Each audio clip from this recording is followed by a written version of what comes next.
दलित समाज को सोच करने नहीं दिया गया। अब यहाँ पर मूछ रखने पर जो है पाली क्षेत्र में उस नौजवान साथी को जो है जितेंद्र मेघवाल को मारा कि डूब के मरा नहीं जाता इन लोगों को कि ये जो नेता हैं ये जो दिखावा करते हैं दलितों के साथ। एक फिल्म क्या बनी, उस फिल्म को लेकर के किसी भी स्टेट की सरकार हो, केंद्र की सरकार हो, रोड पर है, प्रधानमंत्री प्रचार कर रहे हैं, बढ़ावा दिखा रहे हैं। शर्म नहीं आती कि इस देश के सबसे बड़े वर्ग को लगातार मारा जा रहा है, उत्पीड़न किया जा रहा है, हमें मजबूर किया जा रहा है हथियार उठाने पे। हम पढ़ाई करें, परिवार देखें, राष्ट्र हित की बात करें या अपने मान सम्मान के लिए हम लोग नक्सलाइट बन जाएं। लेकिन हम कमजोर नहीं हैं, हमने हाथियों में चूड़ियां नहीं पहनी है, खाल खाल के भूस बनना जानते हैं हम लोग, चमड़ा छीन देंगे इनका। अगर मुख्यमंत्री अशोक गहलोत इसमें संज्ञान नहीं लेते हैं और उन पीड़ित को न्याय नहीं मिलता है, उन अपराधियों को फांसी नहीं होती है, जिसकी जिम्मेदारी प्रदेश में केंद्र सरकार की होगी, ये तो हिंसा हो जाएगी ना सर। आप तो कोई बात नहीं, होने दो इसे हिंसा। कब तक कलम की बात करें? 75 साल आजादी को हो गए देश को, आज तक दलित मर रहा है, पिट रहा है, उसके साथ जुल्म जाति अत्याचार हो रहे हैं। बताइए कौन सा ऐसा प्रदेश है जहां दलितों पर अत्याचार घटे हों?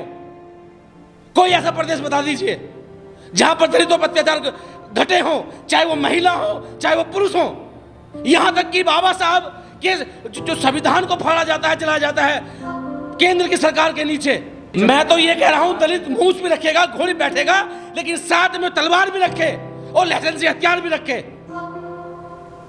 अब टिट फॉर टैट, ईंट का जवाब पत्थर से दिया जाएगा।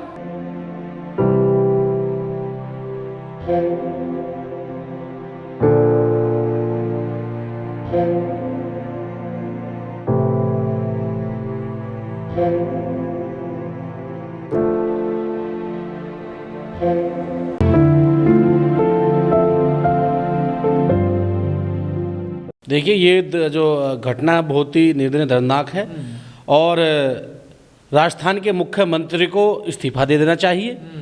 कांग्रेस की वहाँ सरकार है, कांग्रेस के जो आला कमान है, जो दिखावा, जो घड़ियाली और मगरमच्छ के आंसू दिखाते हैं दलितों को ऊपर के, जब से वहाँ पर कांग्रेस सरकार बनी है लगातार। अभी हम लोग जो है वहाँ पर जो जहाँ पे वो सांसद हनुमान बेनीवाल उनका जो क्षेत्र है, वहाँ पर कुछ दिनों पहले जो है दलित समाज के जो मुंह में पेशाब करा उनको मारा गया। ठीक है, आपको देखना होगा कि ये लोग बाबा साहब के परिवार को नहीं चाहते, बहुजन मूवमेंट को नहीं चाहते। क्या गलती थी उस नौजवान साथी की कि उसने मूंछ रख ली? वैसे तो प्रियंका पूरे प्रदेश में घूम रही थी कि दलित मेरे भाई हैं, रोड पे धरने कर रही थी।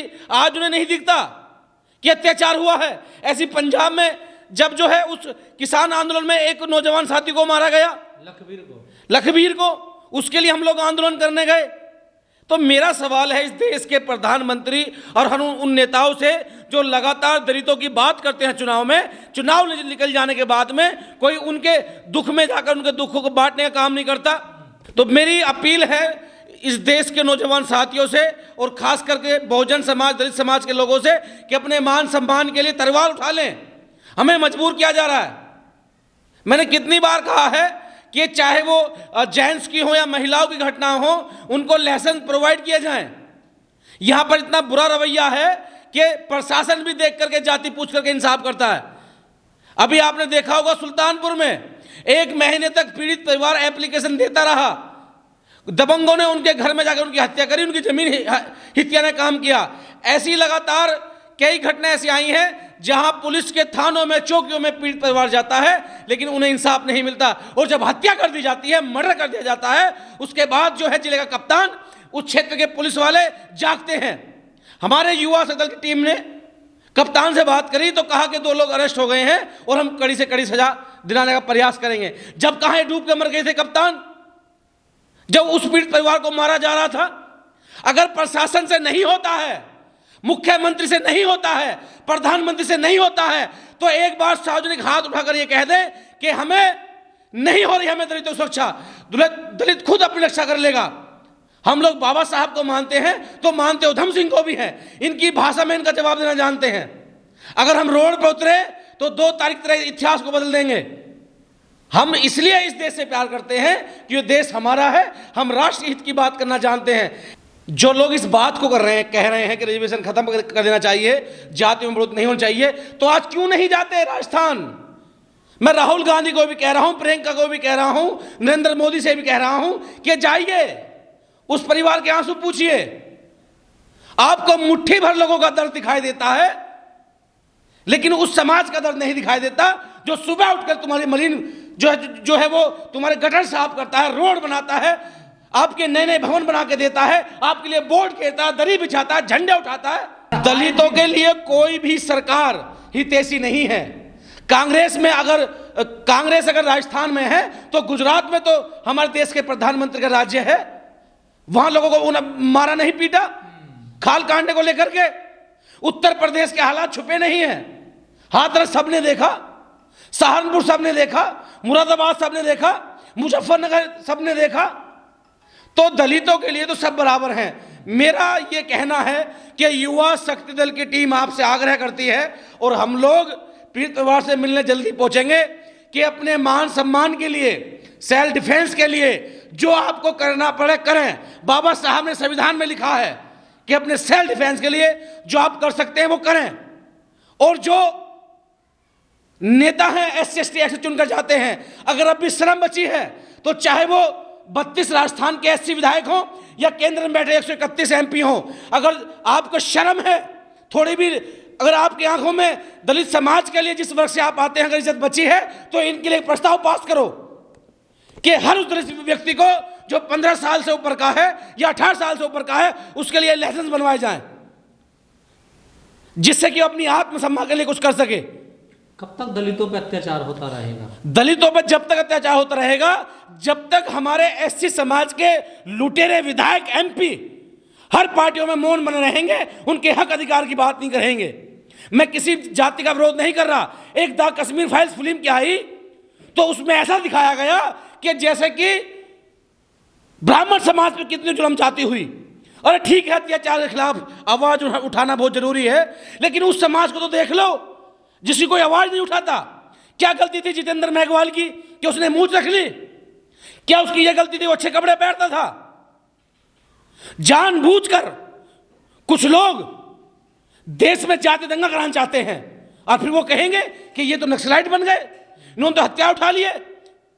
यानी कि वो परिस्थिति पैदा की जा रही है जो फूलन देवी जिस परिस्थिति से निकली थी, वो परिस्थिति पैदा की जा रही है जो आजादी के वक्त देश को आजाद करने के लिए कुछ दीवानों ने कफन बांधे थे, जिनमें सुखदेव, राजगुरु, भगत सिंह थे।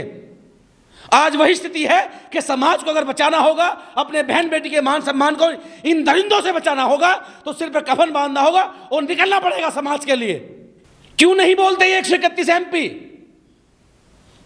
शायद इसलिए नहीं बोलते क्योंकि इनके बच्चे, इनकी बेटियां, इनके लड़के विदेश में पढ़ते हैं बाबा साहब का संविधान का लाभ लेकर के। और जो अंबेडकर की बात करता है, जो देश को जोड़ने की बात करता है, उसको ऐसे मारा जाता है। यह राजस्थानी घटना नहीं है, आप किसी भी स्टेट में जाएं वहीं कत्लेआम मारा जा रहा है। मैंने बताया ना आपको अभी नागौर में जो बताया कि उस दलित समाज को 100 रुपए के लिए मारा गया, मैं खुद वहां गया। उसके बाद उसी राजस्थान में छोटी छोटी बच्चियों को मार दिया गया, उनको सोच नहीं करने दिया गया। तो शर्म की बात है नरेंद्र मोदी जी के लिए कि मेरे दलित भाइयों को मत मारो, मुझे मार लो। कहां है वो 56 इंच का सीना? कहां गए वो नेता? मैं तो मांग करी है ना कि जो भी 18 साल से बालिग है उनको लाइसेंस दिए जाएं और सिख समाज की तरह जैसे पत्रकार मोदी ने कहा कि उनको तलवार फरसा रखने की अनुमति दी जाए। अगर आप नहीं दोगे तो कब तक हम लोग नहीं करते रहेंगे? ऐसी हमारी बहन बेटों की इज्जत लुटती रहेगी, ऐसे हमारे नौजवान साथी मरते रहेंगे। अब जिसका चला गया, नेताओं को कोई फर्क नहीं पड़ता। तो हमें मजबूर किया जा रहा है, जैसे सुखदेव, राजगुरु, भगत सिंह ने देश की आजादी के लिए पार्लियामेंट में गूंगे बहरों को जगाने के लिए बम फोड़ा, उसी तरीके से हमें हथियार उठाने पे मजबूर किया जा रहा है। इसकी जिम्मेदारी नरेंद्र मोदी सरकार की होगी, हर स्टेट की उस सरकार की होगी जो दलितों का वोट लेते हैं।